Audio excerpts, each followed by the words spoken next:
ఓం శ్రీ గురుభ్యో నమః. ఓం శ్రీ సరస్వత్యై నమః. ఏవిబి సుబ్బారావు గారి ఆధ్యాత్మిక బృందం వారి సౌజన్యంతో వైశాఖ పురాణము 12వ అధ్యాయము కుమార జననము. మన్మధుని దహించి శివుడు అంతర్ధానము చెందగా గిరిరాజపుత్రికయగు పార్వతి నిరాశపడి ఏమి చేయవలెనో తెలియని స్థితిలో ఉండెను. భయపడిన తన కుమార్తెను చూచిన హిమవంతుడును భయపడి ఆమెను ఇంటికి చేర్చెను. పార్వతియు పరమశివుని రూపమును ఔదార్యాది గుణములను చూచి నాకితడే భర్త కావలేనని తలచెను. తన తలపు తీరుటకై గంగా తీరమున తపమాచరింప నిశ్చయించెను. తల్లిదండ్రి ఆత్మీయులు సుకుమారివైన నీకి తపము వలదని వారించినను ఆమె మానలేదు. పార్వతి గంగా తీరమును చేరి మహాలింగ స్వరూపము నేర్పరిచి నిరాహారి అయి జటాధారిణి అయి కొన్ని వేల సంవత్సరములు పరమశివునికై తపమాచరించెను. శివుడును పార్వతిని పరీక్షింపగోరి బ్రహ్మచారి వేషమున వచ్చెను. ఆమె శివుని భర్తగా పొందుటకై తపము చేయుచున్నట్లు తెలుసుకొని శివుని పరిహసించెను, నిందించెను. అయినను ఆమెకు శివునిపై గల దృఢ అనురాగము నెరిగి ప్రత్యక్షమై వరమును కోరుకొమ్మనెను. పార్వతి శివుని భర్తగా కోరెను. శివుడును ఆమె కోరిన వరమునిచ్చి అంతర్ధానమందెను. శివుడు సప్తర్షులను తలచెను. శివుడు తలచినంతనే సప్తర్షులు నమస్కరించుచు వచ్చి శివుని ఎదుట నిలిచిరి. శివుడు మీరు నాకై కన్యనిమ్మని హిమవంతుని అడుగుడని చెప్పెను. సప్తర్షులు శివుని ఆజ్ఞను శిరసావహించి తమ కాంతులచే దిక్కులను ప్రకాశింపచేయుచు ఆకాశ మార్గమున హిమవంతుని కడకేగిరి.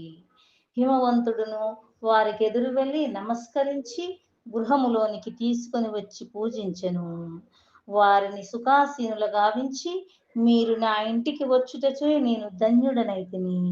మీ వంటి తపోధనులు నా ఇంటికి వచ్చుట నా తపఫలము. పుణ్య ప్రయోజనము కల మహాత్ములకు మీకు నా వలన కాదగిన కార్యమును ఆజ్ఞాపించుడని ప్రార్థించెను.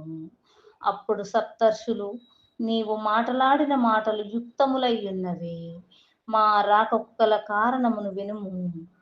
దక్ష ప్రజాపతి కుమార్తె సతీదేవి యజ్ఞశాలలో శరీర త్యాగము చేసి నీ కుమార్తె పార్వతిగా జన్మించినది. ఆమెకు తగిన వరుడు శివుడు తప్ప వేరెవరును ముల్లోకములయందును లేరు. ఆమె ఆనందమును కోరు నీవామెను పరమశివునికిచ్చి వివాహము చేయవలెను. వేల కొలది పూర్వజన్మలయందు నీవు చేసిన తపమిప్పటికి ఫలించినది అని వారు పలికిరి.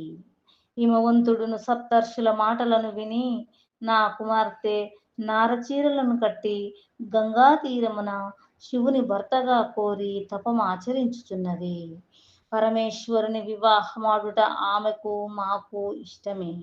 నేను నా కుమార్తెను మహాత్ముడగు త్రినేత్రునకిచ్చి తిని మీరు పరమేశ్వరుని వద్దకు పోయి హిమవంతునిచే కుమార్తెకు పార్వతి నీకు ఇయ్యబడినదని చెప్పుడు. ఈ వివాహమును మీరే నిర్వహింపుడు అని సవినయముగా పరమానందముతో పలికెను. సప్తర్షులను హిమవంతుని మాటలను విని శివుని వద్దకు వెళ్ళిరి. శివునకు హిమవంతుని మాటలను చెప్పిరి. లక్ష్మీదేవి మున్నగు దేవకాంతలు, విష్ణు మున్నగు దేవతలు, షణ్మాతలు, మునులు అందరును శివపార్వతుల కళ్యాణ మహోత్సవమును చూడవచ్చిరి. శివుడును సర్వదేవతా గణములు, మునులు, షణ్మాతలు పరివేష్టించి ఉండగా వృషభ వాహనారూఢుడై వేదఘోషతో భేరీ మృదంగ ప్రభృతి వాద్యధ్వనులతో బంధు పరివారములతో హిమవంతుని పట్టణమును చేరెను. హిమవంతుడు శుభగ్రహ నిరీక్షితమగు శుభలగ్నమున పార్వతిని శివునకిచ్చి వివాహము గావించెను. వారి వివాహము ముల్లోకములకును మహోత్సవమయ్యను. వివాహమైన తరువాత శంకరుడు పార్వతితో కలిసి లోక ధర్మానుసారముగా సుఖించుచుండెను. పగలు సర్వ సంపత్ సంపన్నమగు హిమవంతుని ఇంటను, రాత్రుల యందు సరస్తీరముల యందు, పుష్ప ఫల సమృద్ధములగు వనముల యందు, మనోహరములగు పర్వత సీమల యందును శివ పార్వతులు స్వేచ్ఛా విహారములతో సుఖించుచుండిరి. ఈ విధముగా కొన్ని వేల సంవత్సరములు గడిచినవి. ఇంద్రుని శాసనమును అనుసరించి ఆ కాలమున సంయోగమున ఏర్పడిన గర్భము మరలా సంయోగమున స్రవించడిది. అందుచే శివుని కలయిక వలన పార్వతీదేవికి ఏర్పడిన గర్భము శివపార్వతుల సమాగమము పోయడిది. ఈ విధముగా గర్భస్రావములు జరుగుచుండెను. పార్వతి గర్భము నిలుచుటలేదు. శివుని వలన పార్వతికి కలిగిన గర్భము నిలువకపోవుటచే పార్వతీ గర్భమున పుట్టిన రుద్రపుత్రుని వలన తారకాసురుల వినాశనమునకు ఎదురు చూచుచున్న దేవతలకు ఆశాభంగము, నిరాశ కలిగి విచారము అధికమయ్యను. వారందరూ ఒక చోట కలుసుకొని పరమేశ్వరుడు నిత్యము రథాసక్తుడై ఉన్నాడు, ఇందువలన గర్భములు నిలుచుటలేదు, కావున శివునకు పార్వతితో మరలా కలయిక లేకుండానట్లు చేయవలెను. ఇట్లు చేయుటకు అగ్నియే తగిన వాడని నిశ్చయించిరి. అగ్నిహోత్రుని పిలిచి, అగ్నిదేవ, నీవు దేవతలకు ముఖము వంటి వాడవు, దేవతలకు బంధువువు. నీవిప్పుడు శివపార్వతులు విహరించు చోటకు పొమ్ము. రథాంతమున శివుని దర్శించి శివపార్వతులకు మరల కలయిక లేకుండానట్లు వ్యవహరింపుము. వారికి పునఃసంగమము లేనిచో పార్వతి గర్భము నిలుచును. రథాంతమున నిన్ను చూచి పార్వతీదేవి సిగ్గుపడి తొలగిపోవును. అందుచే వారికి మరలా పునఃసంగమం ఉండదు. శివపార్వతుల రథాంతమున నీవు శివునికి ఎదురు నిలిచి శిష్యుడవై వేదాంత విషయమును ప్రశ్నింపుము. శివుడు నీ సందేహమును తీర్చును. ఈ విధముగనైనచో గర్భవతియగు పార్వతి పుత్రుని ప్రసవించును. తారకాసురుడు రుద్రపుత్రునిచే నిహితుడగును. మన కష్టములు తీరునని దేవతలు అగ్నిని ప్రార్థించిరి. అగ్నియు దేవతల ప్రార్థనను అంగీకరించి శివపార్వతులున్న చోటకు పోయెను. శివపార్వతుల సంగమమున శివుని వీర్యము విముక్తము కాకుండగానే అగ్ని శివపార్వతుల వద్ద ప్రత్యక్షమయ్యెను. వస్త్రవిహీనయ్యున్న పార్వతి అగ్ని రాకడను గమనించి సిగ్గుపడి బాధపడుచు చాటునకు పోయెను.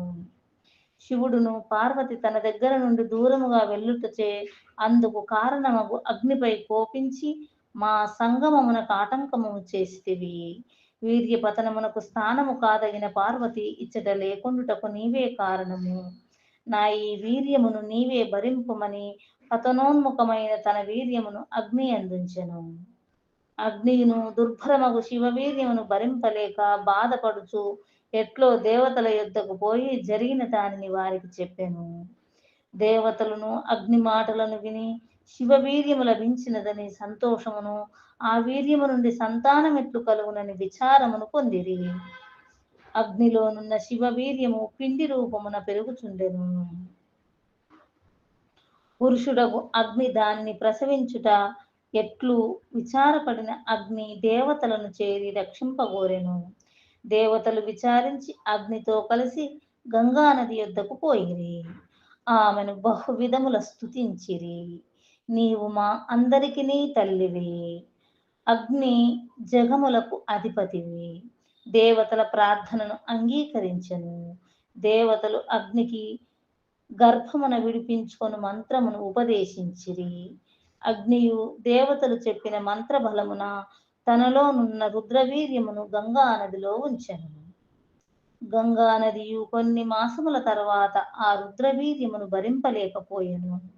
దుర్భరమగు ఆ శివవీర్యమును తన శరీరమునున్న రెల్లు పొదలలో విడిచెను. రెల్లు దుబ్బులో పడిన శివవీర్యము 6 విధములయ్యెను. బ్రహ్మ పంపగా వచ్చిన షట్కృత్తిక దేవతలు 6 విధములుగానున్న ఆ రుద్ర తేజస్సును ఒకటిగా చేసిరి. అప్పుడు శివ తేజస్సు 6 ముఖములు కల పురుషాకారమయ్యుండెను. 6 ముఖములు కల ఆ రూపమచటనే ఎవరి రక్షణ లేకున్నను పెరుగుచుండెను. ఒకప్పుడు పార్వతీ పరమేశ్వరులు వృషభమునెక్కి శ్రీశైలమునకు పోవుచు ఆ ప్రాంతమును చేరిరి. అప్పుడు పార్వతీ స్తనముల నుండి క్షీరధారలు స్రవించినవి. పార్వతీయు తన స్తనముల నుండి నిష్కారణముగా క్షీరస్రావము జరిగినందులకు ఆశ్చర్యపడి, విశ్వాత్మక, నా స్తనముల నుండి క్షీరధారలు నిష్కారణముగా స్రవించుటకు కారణము ఏమని అడిగెను. అప్పుడు శివుడు, పార్వతి వినుము, పూర్వము మనము సంగమములో నుండగా అగ్ని వచ్చెను. అప్పుడు నీవతన్ని చూచి చాటునకు పోతివి. నేనును కోపించి పతనోన్ముఖమైన నా తేజమును అగ్ని అందుంచితిని. అగ్నియు దానిని భరింపలేక దేవతల సహాయమున గంగానదిలో విడిచెను. గంగానదియు ఆ తేజమును భరింపజాలక రెల్లు పొదలో విడిచెను. 6 విభాగములైన ఆ తేజస్సును షట్వృత్తికలు ఒకటిగా చేసిరి. అప్పుడు 6 ముఖములు కల పురుష రూపమయ్యెను. ఆ పురుష రూపమున్న చోటకు మనము వచ్చితిమి. ఇతడు నీ పుత్రుడగు చేతనే నీ స్తనములు క్షీరమును స్రవించుటచే ఇతడే నీ పుత్రుడు.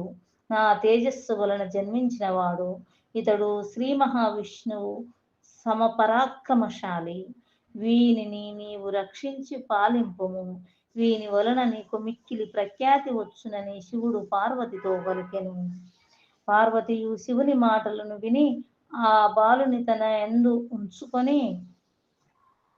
తన ఒడిలో ఉంచుకొని తన స్తన్యమును వానికిచ్చెను.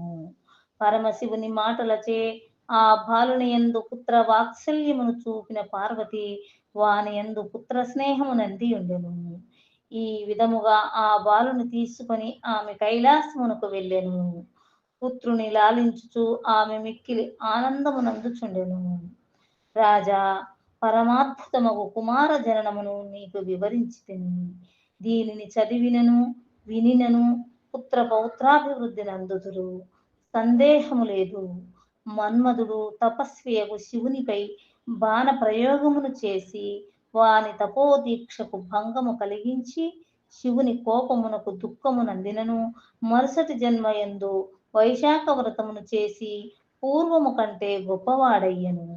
కావున వైశాఖ మాస వ్రతము అన్ని పాపములను పోగొట్టును మరియు వైదవ్యమును కలిగింపదు. స్త్రీలకు భర్త లేకపోవుట అను పురుషులకు భార్య లేకపోవుటను వైదవ్యమని చెప్పవచ్చును. వైశాఖ వ్రతమును చేసి రతి దహింపబడిన మన్మధుని పొందినది.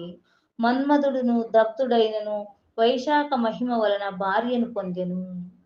విశాఖ అను పదము కుమారస్వామిని చెప్పును. వైశాఖ వ్రతమున విశాఖ జనన శ్రవణము పుణ్యప్రదము. శివుని కోపాగ్నికి గురి అయిన మన్మధుడు అనంగుడైనను ఏ వైశాఖ వ్రత మహిమ వలన సర్వోన్నతుడు సర్వోత్తముడు భార్య ద్వితీయుడు అయ్యెనో ఆ వైశాఖ వ్రతమును ఆచరింపని వారికి, వైశాఖ స్నానము చేయని వారికి, దానము చేయని వారికి, వారెన్ని ధర్మములను ఆచరించిన వారైనను కష్ట పరంపరల నందుదురు. ఏ ధర్మములను ఆచరింపని వారైనను వైశాఖ వ్రతమును ఆచరించినచో వారికి అన్ని ధర్మములను ఆచరించినంత పుణ్యలాభము కలుగును. వైశాఖ పురాణము 12వ అధ్యాయము సంపూర్ణం. సర్వం శ్రీకృష్ణార్పణమస్తు. హరి ఓం తత్సత్.